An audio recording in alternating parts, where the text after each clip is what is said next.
Ludmila Candal comigo, também desanimadinha com a vitória. E passando frio. E passando frio. Com a vitória da Argentina, ela está na final. Tem uma turma brava comigo nas redes sociais, porque eu disse que a Argentina mereceu, de alguma forma, chegar. Ela virou o jogo. E eu ainda fiquei perguntando para os meninos, dessa vez teve questão ligada ao juiz, porque no jogo passado a gente sabe que teve, né?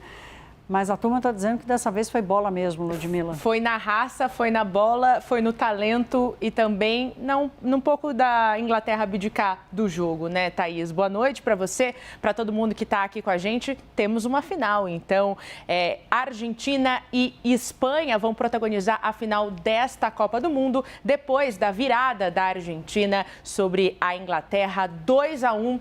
Virada épica, e agora a gente vai lá para o palco desse jogo em Atlanta, na Geórgia, para conversar com o João Vitor Xavier, que daqui a pouquinho vai aparecer aqui com a gente, já está aparecendo aqui para conversar conosco. Bem aí no palco da partida, João, nos conte o que só você viu desse Argentina 2, Inglaterra 1, Argentina em mais uma final, Inglaterra no caminho. Boa noite para você.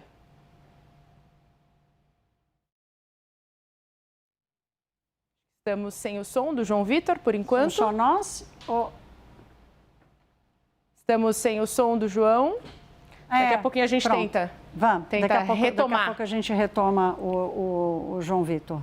E é isso, Thaís, um jogão da Argentina que fez todo o seu caminho com muita raça e com contornos dramáticos e com extrema capacidade de reverter esses dramas do jogo. Que tem sido a história da participação da Argentina nesse campeonato. E eu sei que existem aí acusações, enfim. Questões, né? Questões sobre a atuação dos juízes dos jogos. Me surpreendeu hoje, inclusive, um vídeo que viralizou nas redes sociais do Jimmy Kimmel, que é um apresentador de talk show dos Estados Unidos, conhecido no mundo inteiro, né, e super famoso, fazendo esse questionamento, né? E, aliás, não, ele fez uma acusação. Agora sim a gente conseguiu... Temos o João agora. O João Vitor. João, boa noite para você. Agora você nos conte o que só você viu desse jogo épico, dessa virada da Argentina. Ei, Lud, ei, Thaís, estão me ouvindo bem agora? Espero que sim. Olha só, eu tenho que confessar, eu estou morrendo de inveja deles. Porque os caras têm um ídolo padrão mundo, que é o Messi. Os caras têm um time com uma raça extraordinária. Tem um técnico que é do país deles e que conhece muito bem da sua cultura, do seu elenco, dos seus jogadores. E os caras têm uma vontade de ganhar a Copa do Mundo extraordinária. Foi mais uma vitória da Argentina com a cara da Argentina, uma seleção que nas últimas 4 Copas do Mundo chegou em 3 finais. Chegaram à final da Copa do Mundo do Brasil, perderam para a Alemanha, depois ganharam a final da última Copa do Mundo contra a França no Catar, e agora estão na final contra a Espanha. E é o que está sendo chamado de grande final do mundo, porque é a campeã europeia, a Espanha, que ganhou a Eurocopa, contra a campeã sul-americana, a Argentina, que ganhou a Copa América. É um encontro de um ídolo mundial que se despede, que é o Messi, contra um ídolo que surge, que é o Lamine Yamal. Então tem tudo para ser um grande jogo na cidade de New Jersey no próximo final de semana. Os argentinos têm entregado tudo em campo, muita vontade, muita dedicação, muita vontade de vencer a Copa do Mundo. Não estamos vendo na Argentina jogador preocupado com pôquer, em tirar foto com a namorada, em explicar qual que é o seu tipo de perfume ou seu tipo de creme. Estamos vendo um time extremamente dedicado, que apesar de ter vencido a última Copa do Mundo, continua com a mesma fome, com o mesmo desejo de vencer. E é por isso, Thaís, que por mais que tenhamos uma inveja muito grande, eles estão na final mais uma vez e com muito merecimento, porque a Argentina está jogando muita bola e está se entregando muito. Não falta vontade de vencer num time que já é mais do que vencedor. Thaís e Lud. Obrigada, João Vitor. Vai tomar uma aguinha aí, cuidar dessa voz? Você precisa estar com a voz inteira na final, viu? Para a final do jogo. Eu vou estar de plantão aqui, vou contar com as suas entradas aqui nos jornais. Boa noite para você. Estaremos.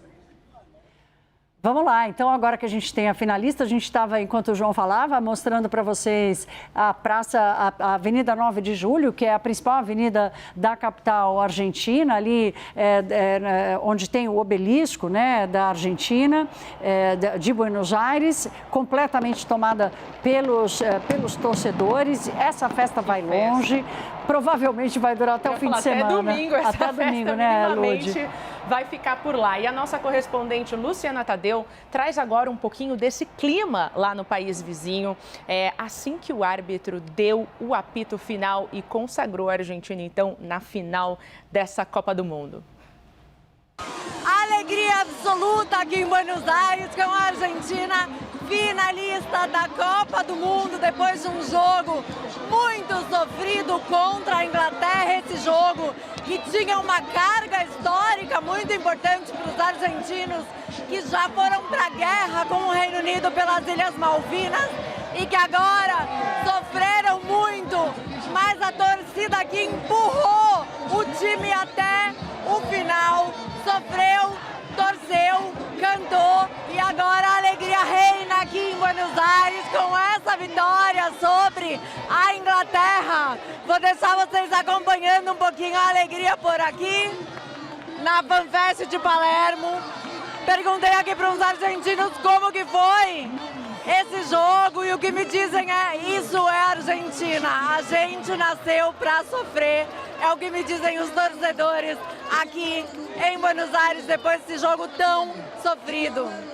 É o time do tango, né? É o sofrimento. A gente está rindo aqui porque a gente está pensando, Luciana Tadeu está muito felizinha. Estava muito animada aí nesse boletim que ela fez depois da vitória da Argentina, mas não é para menos que jogo, né? Ela está lá no meio da torcida, olha, temos aqui, não dá. E ela mora lá, né? A nossa correspondente mora há muitos anos lá. Vive a Argentina de um jeito muito diferente, único, né? Exato, exatamente. Agora, Lud, tem uma informação aqui que espelha também um outro lado dessa Copa do Mundo que está longe de ser uma história bacana. O presidente da FIFA, o Gianni Infantino, ele foi denunciado ao Comitê Olímpico Internacional por uma suposta violação das regras de neutralidade política. A atuação dele nessa Copa está sendo muito questionado. Principalmente pela relação com Donald Trump, né, Thaís? Vamos explicar, porque essa denúncia foi apresentada pela ONG Fair Square, que alega que o Infantino demonstrou apoio político ao presidente dos Estados Unidos, Donald Trump, em diferentes ocasiões. Segundo a organização, o dirigente teria descumprido regras da Carta Olímpica ao participar de eventos ligados ao governo americano e manter proximidade com o presidente. A queixa também pede que o COI investigue uma possível interferência política em decisões disciplinares da FIFA durante o torneio, né, durante a Copa do Mundo, citando aquele caso do atacante Balogun. O Infantino é membro do Comitê Olímpico Internacional desde 2020 e agora a Comissão de Ética da entidade vai analisar se houve violação das normas de neutralidade política previstas no Código Olímpico, Thaís. Mesmo que isso seja apenas uma burocracia e que não dê em nada, enfim, né? É óbvio que, historicamente, essa Copa e essa relação de Infantino com Donald Trump, essa decisão sobre o jogador americano, já estão marcados na história das Copas do Mundo.